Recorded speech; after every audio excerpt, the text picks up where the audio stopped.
Fala, filhotes, vocês estão vivos? No vídeo de agora nós vamos falar um pouquinho sobre Hegel, ou a razão em marcha, e sobre a ação. Ela sempre nasce da reflexão. Texto do Michel Meyer, né? Vamos lá? Bora lá? Seria a razão uma faculdade propriamente humana que permitiria distinguir o verdadeiro do falso? Para Friedrich Hegel é bem mais do que isso. Seu outro nome é Deus, ou Absoluto, mas não um Deus fora do mundo e ao abrigo do tempo. O absoluto que é a razão realiza-se ao se encarnar nas ações dos homens. A única ideia trazida pela filosofia é a simples ideia da razão, a ideia de que a razão governa o mundo e que, por conseguinte, a história universal também se desenrolou racionalmente, tanto a história natural quanto a história humana. A razão é a substância, isto é, aquilo porquê e em que toda a realidade encontra seu ser e sua consistência.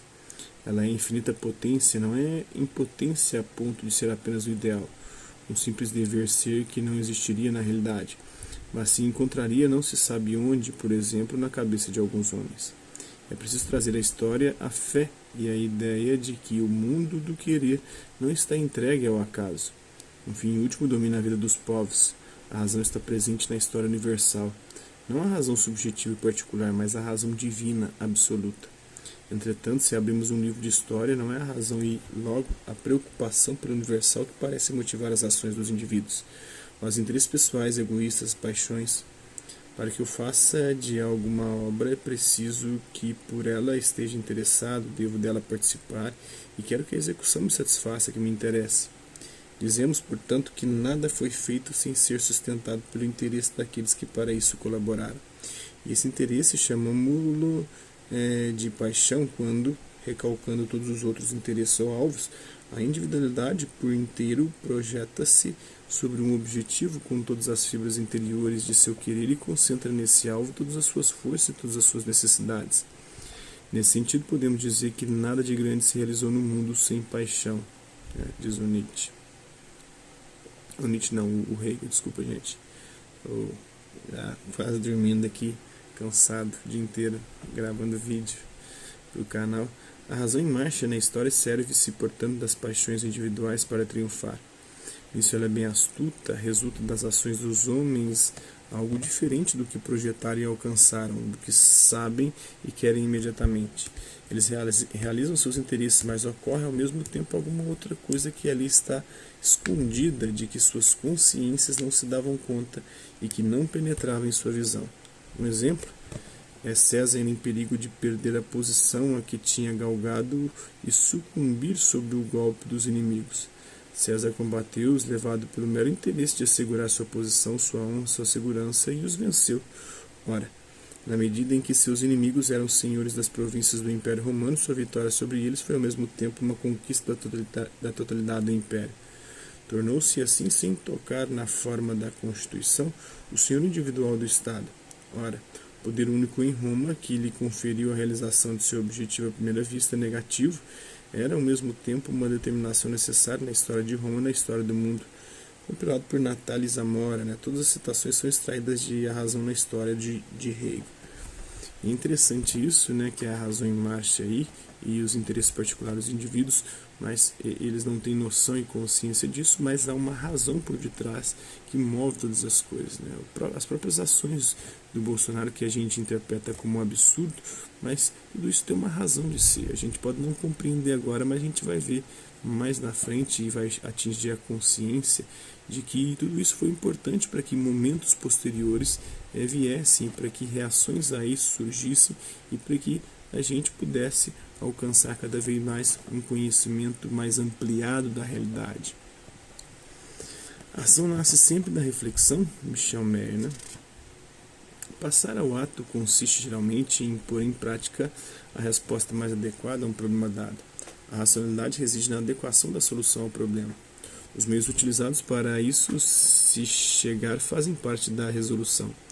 Um homem resolvido é um homem disposto a fazer uso dos meios que convém para atingir seu objetivo, isto é, a solução de seu problema. A ação é tecida por uma multiplicidade de atos e convém não confundir uma com as outras.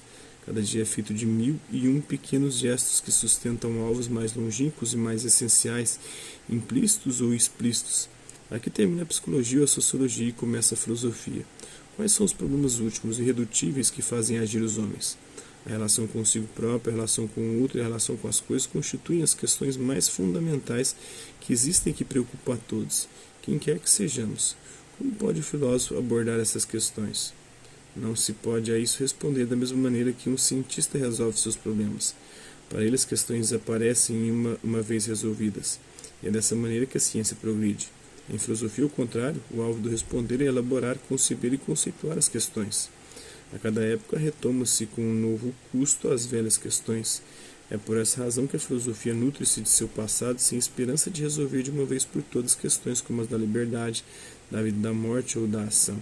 Se o questionamento reaparece a cada resposta é porque a filosofia é questionamento e, além do mais, radical, vai até a raiz das questões, né? Então a ação é aquilo que alguém faz e aquilo porque realiza uma intenção, um impulso. Ato encarado do ponto de vista de seu valor moral. É um movimento coletivo organizado em vista de um efeito particular, conjunto dos acontecimentos de um relato, de um drama, considerados em sua progressão. Provavelmente objetar-se-á que a filosofia, apesar de ter de fato praticado o questionamento radical desde Sócrates, nem por isso o tematizou. Esforçou-se em responder como as outras ciências e até em ser uma ciência por inteiro. É preciso dizer que os homens não gostam muito do que é problemático e preferem as certezas. Pensemos um instante na etimologia da palavra problema.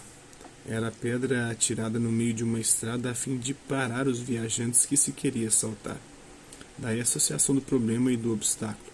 Ter problemas é ter aborrecimentos. Ora, está bem claro que a formulação de um problema em ciência, mas também na vida cotidiana, é a primeira etapa de sua resolução. Longe de ser um obstáculo para o pensamento como para a ação, a problematização constitui sua primeira mola. Mas disso só nos damos conta pouco a pouco. Deve-se dizer que desde o século XIX a problematicidade geral dos valores atingiu os fundamentos tanto da ação como do pensamento. Este não pode mais se apoiar nem no ser, caro aos gregos, que se tornou um conceito vazio, como diz Heidegger, nem na consciência do sujeito, tão cara à filosofia de Descartes, porque é o inconsciente que predomina, segundo Freud. A história que nos determina, as condições materiais e econômicas, segundo Marx, e porque o motor metafísico ou religioso que afirmamos estarem no fundamento da ação são percebidos como ilusões metafísicas desde Nietzsche. Antes de agir, convém avaliar adequada e abertamente o problema a resolver. Caso contrário, o homem não ficaria relegado ao nível de um animal? É isso aí, espero que vocês tenham gostado do vídeo. Hasta la vista, até a próxima.